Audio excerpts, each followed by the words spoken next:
السلام علیکم ورحمۃ اللہ وبرکاتہ۔ کیسے ہیں سب لوگ؟ امید کرتے ہیں الحمدللہ سب خیریت سے ہوں گے۔ تو ماشاءاللہ آج ہم لے کر آئے ہیں بہت ہی پیاری ویڈیو ہے، ماشاءاللہ بہت ہی پیارا بیان ہے۔ جب ہمارے آقا محمد رسول اللہ صلی اللہ علیہ وسلم سفر معراج پر گئے تو آپ نے واقعہ سنا بھی ہوگا ماشاءاللہ، اور آج ہمارے ساتھ بھی سن لیں۔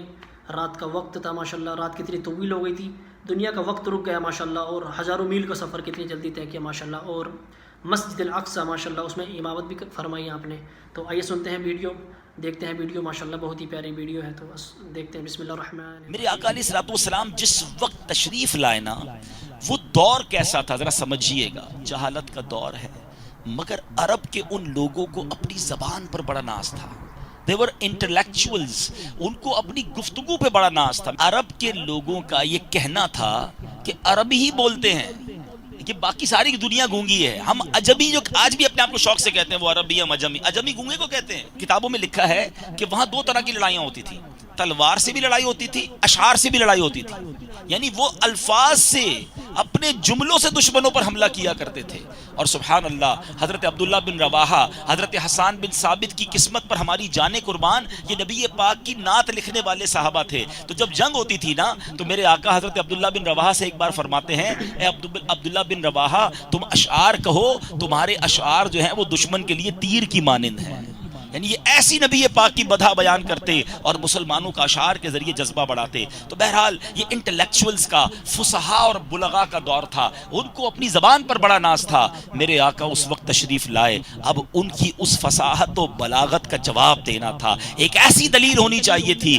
بڑے بڑے ماسٹرز آف لینگویج اس زمانے میں موجود ہیں۔ اللہ کریم نے میرے نبی پاک کے قلب اقدس پر قرآن نازل فرمایا۔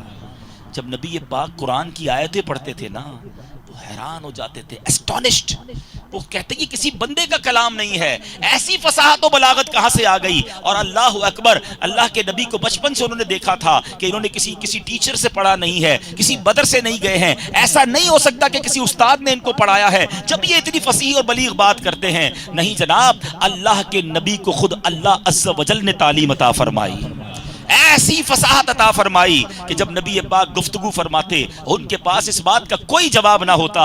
جبھی تو سیدی اعلیٰ حضرت فرماتے ہیں، آقا میں نثار تیرے کلام پر، ملی یوں تو کس کو زبان نہیں۔ ارے بولنے والے بڑے آئے، مگر حضور آپ کی زبان کی بات کیا ہے، آپ کے کلام کی بات کیا ہے۔ میں نثار تیرے کلام پر، ملی یوں تو کس کو زبان نہیں۔ وہ سخن ہے جس میں سخن نہ ہو، وہ بیاں ہے جس کا بیاں نہیں۔ تیرے آگے یوں ہیں دبے لچے، فصحا عرب کے بڑے بڑے بڑے بڑے انٹلیکچوئلز بیٹھتے تھے، مگر ایسے ہو جاتے جیسے گم سم جان ہی نہیں بچتی تھی۔ تیرے آگے یوں ہیں دبے لچے، فصحا عرب کے بڑے بڑے، کوئی جانے منہ میں زبان نہیں بلکہ جسم میں جان نہیں۔ اب اس زمانے کے لوگوں کا تو جواب ہو گیا، مگر نبی پاک کا دور اس دور تک باقی نہیں تھا۔ صبح قیامت تک میرے آقا علیہ الصلوۃ والسلام کا دور ہے۔ اب تو سائنس کا دور آ گیا، مہینوں کا سفر منٹوں میں طے ہونے لگا، گھنٹوں میں طے ہونے لگا۔ اب جناب ایئر کرافٹ پہ سفر ہونے لگا، راکٹس آ گئے، اب تو مریخ پر پہنچنے کی باتیں ہو رہی ہیں۔ ہو سکتا ہے آج کا کوئی سائنسدان کہتا، آج کا کوئی جناب ماڈرن انسان کہتا کہ ہر دور کے جناب کمال کے سامنے نبی کو معجزہ دیا گیا۔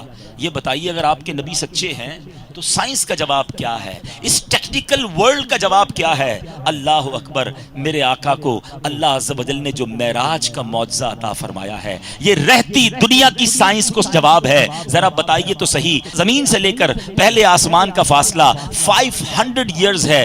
آج بھی جناب بتائے، میں پڑھ رہا تھا پچھلے دنوں، 30 کروڑ مائل سے زیادہ ڈفرنس جو ہے وہ ارتھ سے مارس کا ہے، مریخ کا ہے۔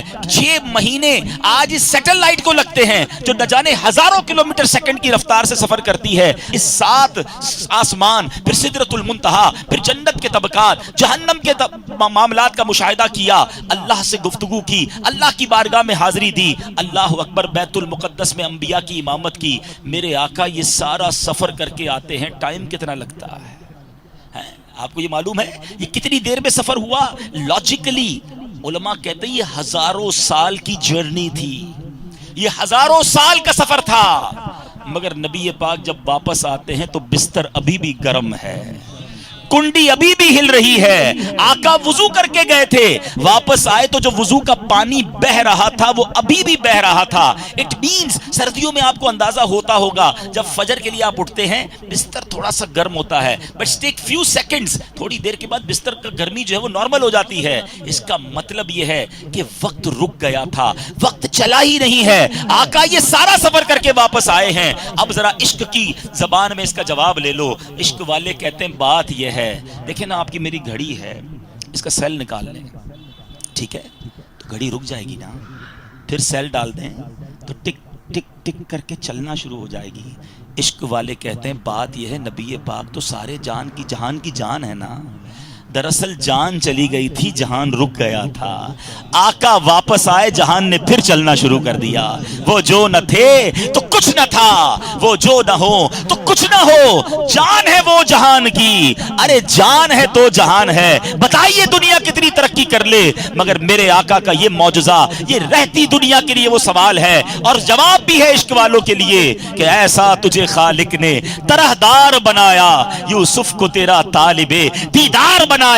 کونین بنائے گئے سرکار کی خاطر, کونین کی خاطر تمہیں سرکار بنایا.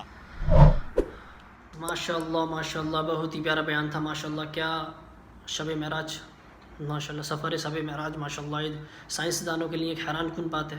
آج کل سائنس والے بھی سمجھ نہیں پائے. تو ماشاءاللہ امید کرتے ہیں آپ کو بھی ویڈیو اچھی لگی ہوگی. تو ویڈیو کو لائک اور سبسکرائب, چینل کو وہ آپ کی مرضی ہے, لیکن ویڈیو کو شیئر بھی کیا کریں تاکہ دوسرے لوگوں کے علم میں بھی اضافہ ہو. تو آئیے چلتے ہیں, انشاءاللہ ملتے ہیں اگلی ویڈیو میں. السلام علیکم ورحمۃ اللہ وبرکاتہ.